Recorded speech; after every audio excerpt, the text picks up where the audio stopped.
There are different other approaches rather than that. And one of the approaches is, again, resource first, IQ argument. There were two scholars, one from Finland and another from United Kingdom. They applied that IQ, that usually a person with high IQ is doing better than a person with a low IQ. And they applied this IQ idea to nations, which is, I would say, more entertaining than useful. Well, IQ, they calculated national IQs, and definitely what's wrong with that is that it does not explain development successes and failures. In China, they have the highest IQ in the world. However, China was a bit miserable, and until quite recently, China was quite a problem with people dying of hunger and averaging of 200 goals. So IQ argument is, or Russians or Vietnamese, they have very high IQ, and that country suffers more than anybody else.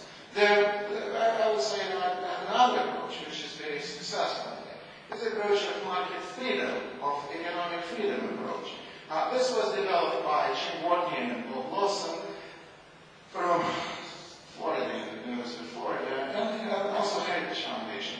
So what is economic freedom? Then that's personal choice, voluntary exchange, protection of persons and property. So you can see that institutions, the focus on institutions is in all indices. In all indices, the focus is on institutions. So what's just kind of more entertaining is now, look, this is the global distribution of economic freedom. And countries which are free, depicted here in blue, are mostly free in green, mostly unfree in yellow, and repressed in red.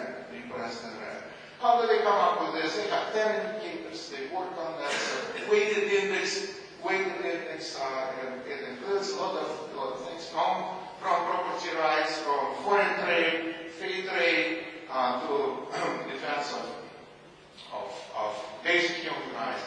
And this is European. So you can see that one country, post-communist country, Estonia, is already free. So Estonia is ranking number 4, and Latvia number 13, and Lithuania kind of somewhere in between. In this, just kind of fast forward that, you can see that Russia is 131, and our neighbor Belarus is 148, out of 150. So the index is based on size of government, expenditure sizes, and regulation of trade, labor, and business. So this is a methodology. It's very well explained both on the websites of the Fraser Institute in Vancouver, Canada, and in this report. And sure enough, you can see that there's a very strong correlation between political rights and economic freedom. That's Hayek was saying, it's two sides of the same coin. And investment per worker. So that's the determinant of productivity.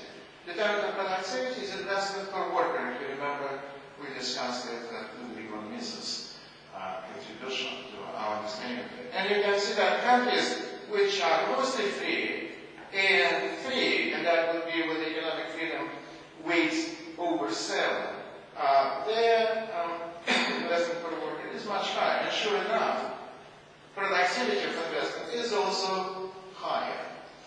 Then also in terms of economic freedom, what they see is this very, very interesting thing. They see is the last bar on this graph is productivity of public investment. Public is government-owned enterprises. And productivity of public investment is very low everywhere, whether you're in a free country or in a repressed country.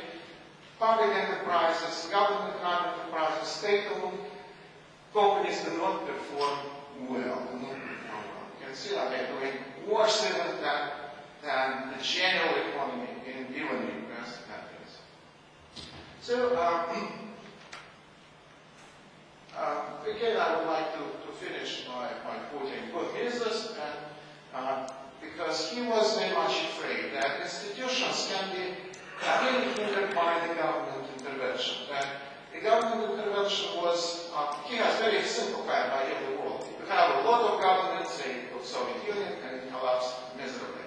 You have very small amount of governments in Switzerland or Hong Kong or United States in the 1950s, and the economic performance was very high. And from his perspective, that the more we interfere into this, the more we are doing central planning and whatnot, even in particular fields. So from that perspective, even the index of world competitiveness by the World Economic Forum should be criticized for that, because it's kind of it's like supply-side economics. It's selective support, certainly in this case.